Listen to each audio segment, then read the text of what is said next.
Break के बाद आप सभी का स्वागत है सी न्यूज भारत में। रुक करेंगे इस खबर की ओर। उत्तर प्रदेश तेजी से देश के प्रमुख इलेक्ट्रॉनिक्स मैन्युफैक्चरिंग केंद्र के रूप में उभर रहा है और इसी दिशा में एक अहम कदम उठाते हुए इलेक्ट्रॉनिक्स और सूचना प्रौद्योगिकी मंत्री सुशील कुमार शर्मा ने भारत इलेक्ट्रॉनिक्स यात्रा को हरी झंडी दिखाकर रवाना किया। गाजियाबाद में आयोजित कार्यक्रम में मंत्री सुशील कुमार शर्मा ने इलेक्ट्रॉनिका इंडिया और प्रोडक्ट्रोनिका इंडिया 2026 से पहले देशव्यापी इंडस्ट्री और बायर आउटरीच अभियान भारत इलेक्ट्रॉनिक्स यात्रा का शुभारंभ किया। यह अभियान में से मुनशेन इंडिया द्वारा आयोजित किया जा रहा है और इस यात्रा का उद्देश्य इलेक्ट्रॉनिक्स मैन्युफैक्चरिंग, सप्लाई चेन और क्षेत्रीय उद्योगों की भागीदारी को मजबूत करना है।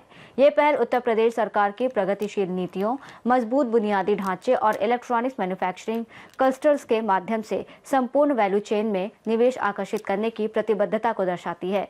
India expo mart limited greater Noida में 8 से 10 अप्रैल 2026 तक आयोजित होने वाले इलेक्ट्रॉनिका इंडिया और प्रोडक्ट्रोनिका इंडिया 2026 की मेजबानी उत्तर प्रदेश करेगा। इस आयोजन को उद्योग से जबरदस्त प्रतिक्रिया मिल रही है और अब तक 300 से अधिक एग्जीबिटर अपनी भागीदारी की पुष्टि कर चुके हैं।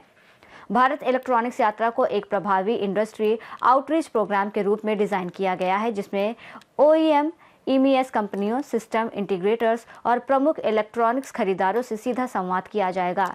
यह यात्रा उत्तर भारत से शुरू होकर पश्चिम और दक्षिण भारत तक जाएगी और सितंबर 2026 में बेंगलुरु में इसका समापन होगा।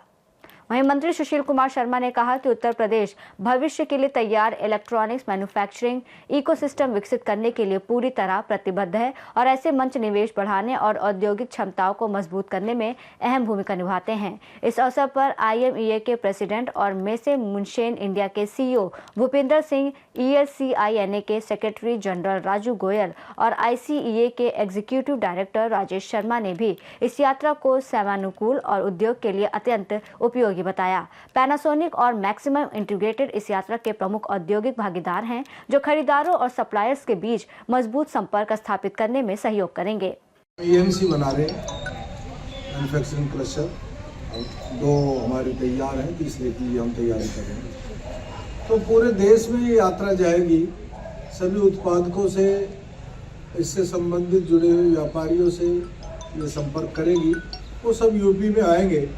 वैसे तो आज निवेशक की पहली प्राथमिकता उत्तर प्रदेश है, लेकिन यहाँ आएंगे तो आने के बाद निश्चित रूप से उत्तर प्रदेश का निवेश बढ़ेगा। भारत इलेक्ट्रॉनिक यात्रा और भारत इलेक्ट्रॉनिक मैन्युफैक्चरिंग यात्रा में उत्तर प्रदेश की भूमिका कैसे दर्शाती है? उत्तर प्रदेश, मैंने बताया ना कि उत्तर प्रदेश आज इलेक्ट्रॉनिक्स मैन्युफैक्चरिंग का सबसे बड़ा राज्य है, जहाँ सर्वाधिक हो रहा है। अभी हमारे माननीय गडकरी जी हाइड्रोजन कार के लिए भी है कि हम हाइड्रोजन के द्वारा गाड़ियाँ चलाएं। गाजियाबाद से सी न्यूज संवाददाता राजेंद्र चौधरी की रिपोर्ट। मजबूत सरकारी समर्थन, औद्योगिक संगठनों की भागीदारी और व्यापक एग्जीबिटर उपस्थिति के साथ इलेक्ट्रॉनिका इंडिया और प्रोडक्ट्रोनिका इंडिया 2026 भारत में इलेक्ट्रॉनिक्स मैन्युफैक्चरिंग को नई ऊंचाइयों तक ले जाने वाला एक अहम मंच साबित होगा। इस रिपोर्ट में फिलहाल इतना ही। देश और दुनिया की तमाम बड़ी खबरों के लिए देखते रहिए सी न्यूज भारत।